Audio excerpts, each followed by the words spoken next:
चलिए हम आपको लिए चलते हैं 24 अकबर रोड, जहां पर हमारे सहयोगी अविनाश मौजूद हैं और यहीं पर इस वक्त बड़ी मीटिंग चल रही है। सोनिया गांधी इसकी अध्यक्षता कर रही हैं। तो अविनाश, साफ तौर पे गणेश गोदियाल आपसे बातचीत में तो इतनी बड़ी बात कह गए कि जो खेल बीजेपी ने शुरू किया है खत्म हम उसे करेंगे।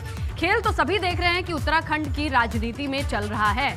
आज की इस मीटिंग को कोई कनेक्शन या इस तरीके से कनेक्ट करके देखा जा रहा है क्या?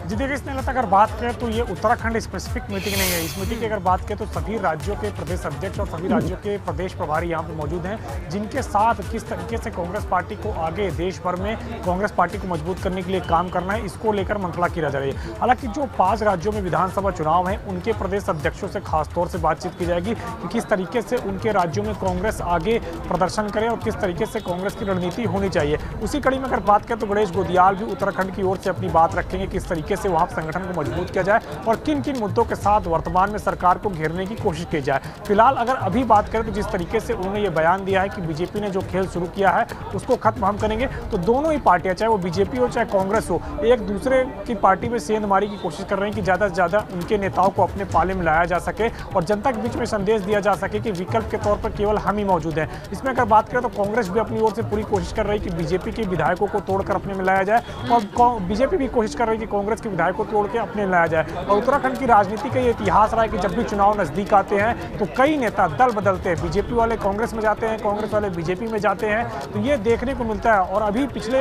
1-2 महीने से ये उत्तराखंड के अंदर शुरुआत भी हो गई है।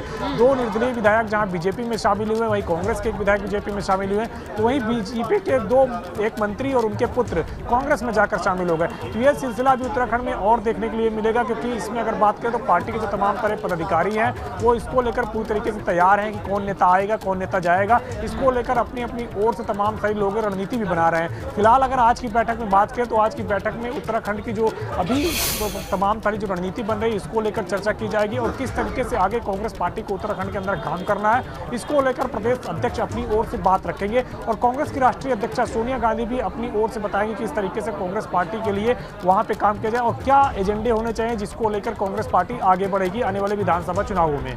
बिल्कुल, लेकिन जिस तरीके की बयानबाजी चल रही है अविनाश, कहा जा रहा है कि बसंत के मौसम की तरह हो गई है कांग्रेस पार्टी उत्तराखंड में। देखिए, हर जगह की राजनीति अलग होती है, लेकिन अगर उत्तराखंड की राजनीति देखी जाए तो वो अलग ही ट्रैक पर चल रही है। हालांकि वहां का पैटर्न भी कुछ ऐसा ही रहा है। इस पैटर्न पर नजर तो सोनिया गांधी की भी होगी।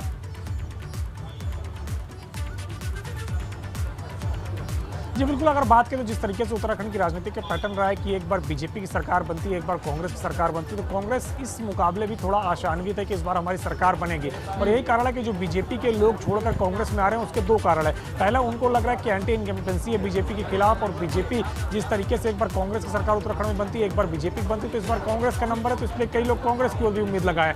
दूसरे वो उम्मीदवार हैं बीजेपी के जिनको लग रहा है कि उनका टिकट कटेगा, वो भी कांग्रेस में जाने के लिए अपनी बातचीत कर रहे हैं। इसके अलावा अगर बात करें जिस तरीके से किसानों का आंदोलन चल रहा है तो उत्तराखंड में उधम सिंह नगर जिला एक ऐसा है जहां पे अच्छी खासी सिख समुदाय के लोग रहते हैं। और इस वक्त जिस तरीके से पंजाब के अंदर लखीमपुर खीरी के अंदर जो इंसिडेंट हुआ उसके बाद से सिख समुदाय बीजेपी से नाराज बताया जा रहा है। तो ऐसे में वहां से भी आने वाले कई सारे विधायकों के अंदर ये डर है कि कहीं वो अपनी सीट हार ना जाए। इस वजह से भी कई सारे लोग अपनी अपनी जो है सीट कांग्रेस पार्टी में जाने की कोशिश कर रहे हैं। और यही कारण है कि यशपाल आर्य बीजेपी छोड़कर कांग्रेस में शामिल हो, क्योंकि वो उधम सिंह नगर जिले से ही विधायक हैं। तो इस तरीके से कई सारे ऐसे नेता हैं जो लगातार बातचीत कर रहे हैं। कांग्रेस के भी कई सारे ऐसे नेता हैं जिनको लगता है कि बीजेपी के साथ वो लड़कर जीत सकते हैं, तो लिहाजा वो बीजेपी के साथ संपर्क साध रहे हैं। तो अभी दोनों पार्टियों की ओर से नेताओं का जो चुनावी मौसम है, कहीं लहर है तो कहीं बयार है।